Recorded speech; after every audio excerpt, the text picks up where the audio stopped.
And for today's video, isasama ko kayo at pupunta tayo sa aking tanti na nakatira din dito sa Germany. Halagutin tag, ako nga pala sa Pearly Alms, ang inyong Filipina mama na nakatira dito sa Alemania. I make lifestyle vlogs at sinishare ko din ang aking pang-araw-araw na buhay bilang stay-at-home mom at bilang isang Pilipina na naninirahan dito sa Germany. At dahil almost 4 hours ang biyahe papunta sa aking tanti, bumili na lang kami ng tinapay at yun na yung aming agahan. Maaga nga kami gumising ngayong araw, kaya naman ito si German Liit ay nakatulong na din sa sasakyan. Mabuti na lang ito si German Liit ay sanay din sa mahahabang biyahe. After naman ng isang oras na pagdadrive ay dumaan na kami sa isa sa malaking city dito sa Germany. Ito ay yung Stuttgart. Ito namang Stuttgart ay ito yung capital city ng Bundesland na aming tinitirhan, which is itong Baden-Württemberg. May mga ilang tunnels din pala kaming nadaanan. Sa mga big highways, lalong-lalo na sa mga Bundesstraße, ay marami silang mga tunnels sa daan. Nung nangalahati na nga kami sa aming biyahe ay nag-stop over muna kami para mag-stretch ng mga paa at para na din makapag-walking sandali si Siri. Dahil syempre, dala-dala din namin itong maliit namin na aso. Sa biyahe, hindi ka talaga mabobore dahil ang daming napakagandang mga tanawin na makikita mo sa daan. So fast forward mga sis, dumating na kami, mga alauna na ng hapon o diba ang tagal. At ito na nga ang aking tanti na naninirahan dito sa Germany ng 20 years. Tingnan nyo naman, napakaganda. At dito din pala nakatira ang aking pinsan at nagluto siya nitong pilipit. Pilipit ang tawag nito sa Bisaya. At saka yung isa is binangkal. Yan yung aking pinsan, napaka-sexy. Kinuha niya si Ethan dahil pupunta kami ngayon ng gubat kasama ko yung aking tanti. So kami lang dalawa ang aakyat doon sa bundok at mangunguha ng mushrooms, kaya ito si Ethan ay maiiwan sa aking pinsan. First time ko nga itong maiiwan pero parang hindi na nga ako pinapansin ni anak. At dahil medyo malayo-layo yung bundok na pupuntahan namin, kaya ayan, ihatid kami ng tractor ng asawa ng aking tanti. O di ba, bongga yung service namin. Tuwang-tuwa naman talaga ako dito dahil first time kong makasakay ng tractor. First time ko din palang pumunta dito sa aking tanti dahil napakalayo naman itong lugar nila. Nung dumating ako dito, nanirahan kami ng 3 years sa Berlin. Tapos nung nag-move in kami in the same Bundesland, ay medyo malayo pa rin sila dahil napakalaki naman itong Baden-Württemberg. Tapos ito sila ay nakatira na sa malapit na sa border sa Switzerland. Not even 1 hour ay makakarating ka na sa Switzerland. Kaya siguro napakayaman at napakaganda ng mga kamundukan nila dito. At ito na nga yung napakasarap na chanterelle mushroom na napakadami sa kanilang gubat. Ay mga sis, sinasabi ko sa inyo, ikaw na lang ang magsawang manguha nito dahil sa dami. First time kong mag-mushroom hunting dito sa Germany at sasabihin ko sa inyo mga sis, babalik pa ako doon at mangunguha pa ako ng maraming mushrooms. Pagkatapos naman namin manguha ng mushroom ay bumaba kami, yan yung mga beehives. At hindi pa nga kami tapos dahil nanguha pa kami ng napakaraming prutas. So itong mga pinanguhanan namin ay mga libre lang din ito. Pero bago kami nanguha, nagpaalam muna kami sa brother-in-law ng aking tanti. Dahil sa kanya itong napakaraming mga prutas. Meron ditong mga plums, mga pears, mga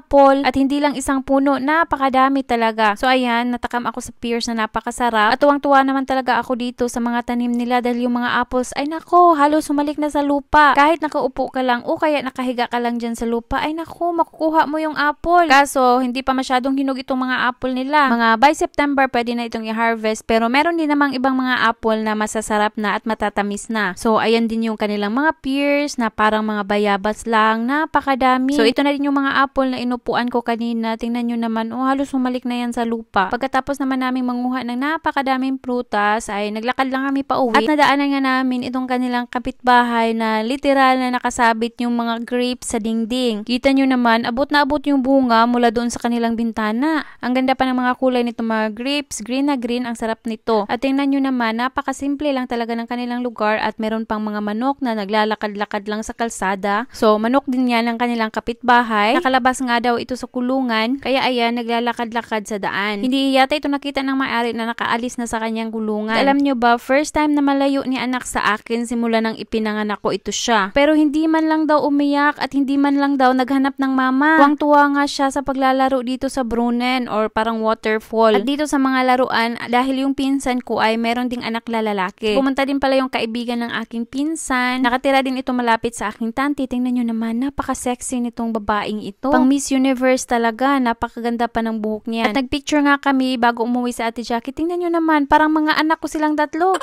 So dito sa garden ng aking tanti, apakadami din yung mga tanim. Meron siya ditong blackberries na napakadaming bunga. Tingnan nyo naman, yung iba is hindi pa masyadong hinog, pero yung iba is hinog na. Ang sarap nito. At syempre, kapag Pilipina, expected mo na yan na merong garden. Tingnan nyo, napakadami. Meron siyang corn, mais. May tanim din siyang zucchini. Meron din siyang mga upo. Meron din siyang mga tanim dito na napakadaming kamatis sa kanyang winter garden. Meron din siyang kohlrabi dito. Merong green, meron ding red. At syempre, makukumpleto ba yan kung walang kalamansi? Tingnan nyo naman, napakalabong na kanyang kalamansi. Yung salad naman, yan lang yung naiwan dahil na-harvest na at kinain na. Meron din siyang mga beans. Napakadami din dito sa kanyang garden. Meron ding mga talong. At tingnan nyo naman, merong talong na puti. Ngayon lang ako nakakita nitong talong na puti. At yan din yung ibang mga upo, maliliit pa. Meron din siyang mga tanim na mga kamote dito sa ilalim ng mais. O diba, kompleto na ang pangulam. Sa hapunan naman, nag-grill kami late na yan, mga alas 10 na yan ng gabi. Meron yang chicken, pork, at saka mga sausage. At ayan yung aking tanti. Siya pala yung nag-grill. At ayan naman si Mr. German kasama si uncle namin at anak ng aking pinsan. At fast forward nga, kinaumagahan. Tingnan nyo naman ang saya-saya ni Ethan. So alam nyo ba, ito talagang aking tanti, yung first reason kung bakit ako nakapunta dito sa Germany. Before kami nagkakilala ni Mr. German, ay pinaaral na ako niyan ng German language at pinag-apply ng au pair visa katulad nitong aking pinsan. So by the way, tingnan nyo naman itong aking anak. Halos hindi na humiwalay sa aking pinsan. Ito yung mga nadaanan namin pag-uwi. Tingnan nyo naman yung mga bushes dyan. Blackberry lang naman lahat yan mga sis. Sarap ngang huminto at mamitas ng mga blackberries. When we travel back, ay medyo mahaba-haba yung biyahe namin dahil maraming mga sasakyan. At ito na nga yung aking nadala at na-harvest na mga prutas mula doon sa aking tanti at meron pang mga gulay. Ang dami nito, merong mga pears, mga apples, at syempre itong napakadaming plums na ginawa naming plum jam. At meron pala nitong mga walnuts na binigay ng brother-in-law ng aking tanti. At meron ding napakalaking upo na bigay ng aking pinsan. So hanggang dito na lang muna. Maraming salamat sa panonood. Bye!